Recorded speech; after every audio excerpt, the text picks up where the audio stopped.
And I'm Stick. You know, after cooking for ourselves through college and now grad school, we've come to the realization that a lot of college students simply don't know how to cook. And when they try, they set their kitchens on fire. So we're here to teach you through these videos how to make an easy, quick, and delicious meal on an affordable budget.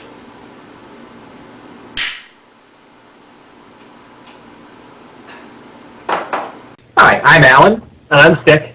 I'm Chris. And we're going to start off this first recipe with just a basic baked chicken and with a side of rice and salad. So the first thing we're going to do is just start the rice. And rice is a very simple and very cheap thing to make. You can just look on the side of the bag and it will tell you exactly how to make it and how many servings it will make. So very simple to do. We're just going to cover it and now head over to the chicken. Now, when I trim chicken, I like to use a paring knife, but I'm not an engineer, so... Hey, we would have a paring knife if you didn't break it. I only broke one of the two we had. And the other one didn't belong to us. That's why I didn't break it. So after you're done cutting off the fat, we're going to move over to seasoning it. So Stick, do you want to tell us what's going on here? Yep, all you're going to do is crack one egg into a bowl and whisk it very well.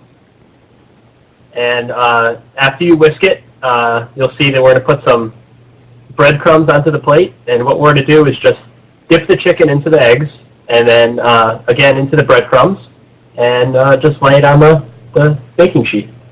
Now these aren't actually breadcrumbs. It's what it is crushed Kellogg's Corn Flakes. And you can use breadcrumbs. It comes out just as good. But the nice thing about the Corn Flakes is that you can season it however you want. It won't just have the standard Italian seasoning. And you'll see we're going to put our own mixture of seasoning in. And you want to remember to put enough cornflakes on the plate to cover both pieces of the chicken or however many pieces of the chicken you make.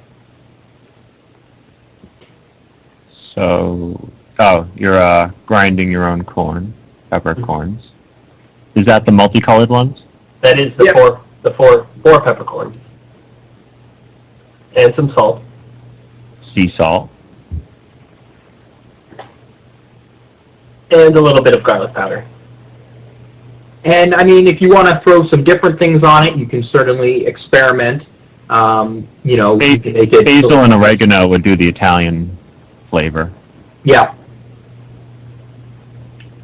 So we're shaking it up to make sure that the seasoning gets mixed in with the cornflakes, and then we're spraying down the pan so the chicken doesn't stick. And you just have to remember to coat both sides of the chicken, and then cover it fully with the cornflakes.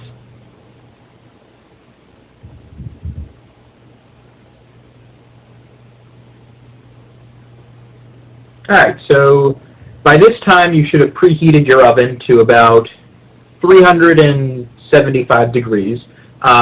You can change it a little bit depending upon the thickness and how quickly you want it to cook. So for this size chicken, we're going to let it go for about 20 minutes.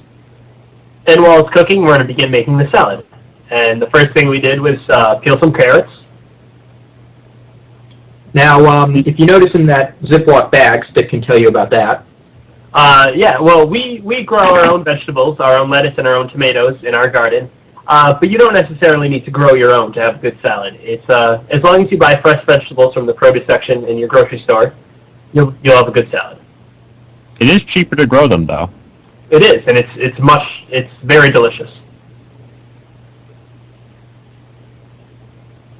Alright, so while we're making this salad, I wanted to talk a little bit more about this chicken that we bought. It's Tyson chicken, so it's a pretty good quality, and it actually comes in a large 2.5-pound bag in those breasts. And it's really nice because you can pick exactly how much chicken you want.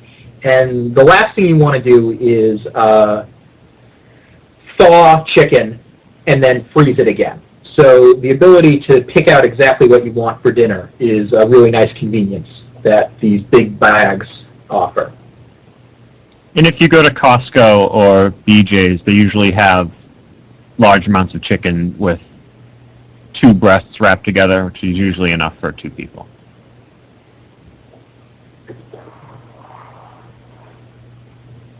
Yep. And so what we're doing here is just continuing to make the salad, chopping up the lettuce a little bit, adding the carrots and tomatoes.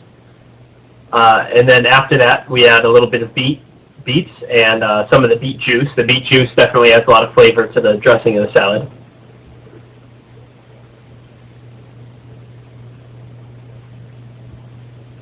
And do you use the olive oil and balsamic vinegar mix? Yes, that's how we make our dressing out of a small amount of olive oil and a couple splashes of balsamic vinegar, and you'll see that coming up soon. Yeah. Now, if you look carefully, you'll notice that these beets look a little bit frozen, and that's because Stick and I recently went on a bit of an adventure with our refrigerator. And what we learned was, well, the problem, I should say, is that everything in our refrigerator was frozen solid. And what we learned was that we had an industrial-strength refrigerator that blew hot air out the back, unlike most refrigerators that blow it out the bottom. And so what happens is when you push the refrigerator all right against the wall, the hot air can't escape, and the refrigerator ends up working overtime and freezes everything inside. So this was the day that we realized what was going on there. You can lose a lot of soda cans that way. A lot of eggs, as it turns out.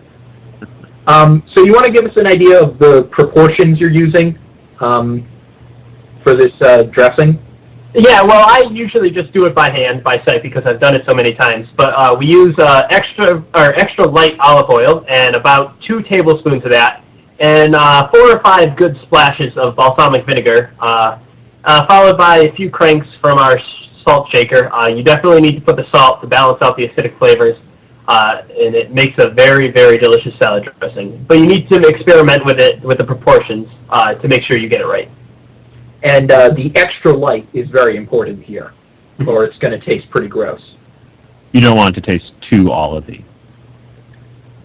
We have enough olives as it is. So now we're just checking the rice, and you can see all the water's gone.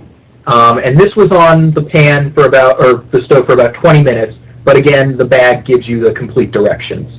And you just want to bring that to a boil, and then once it's to a boil, drop it down to a simmer, and just cover it and let it sit for about 20 minutes, and you'll have perfectly cooked rice. So now we're checking the chicken to make sure it looks good, and you really want to make sure that when you cut it open, you see complete white. Chicken's one of those things that you don't want any pink. And you'll actually notice that we were a bit overexcited with cutting the chicken, and that's because I neglected to tell Stick what the recipe was before we started cooking. So if you're cooking with a roommate, you probably should all agree beforehand on what's being made.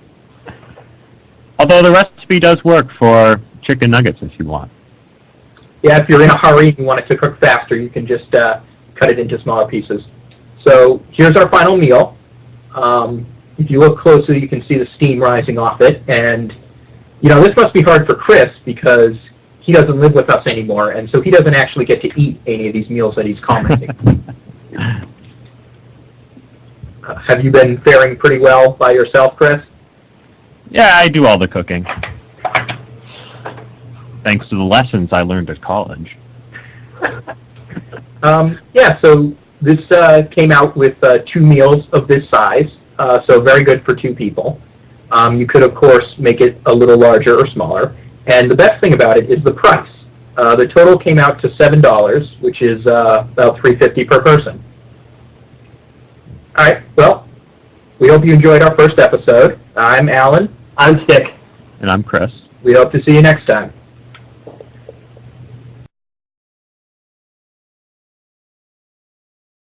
Go.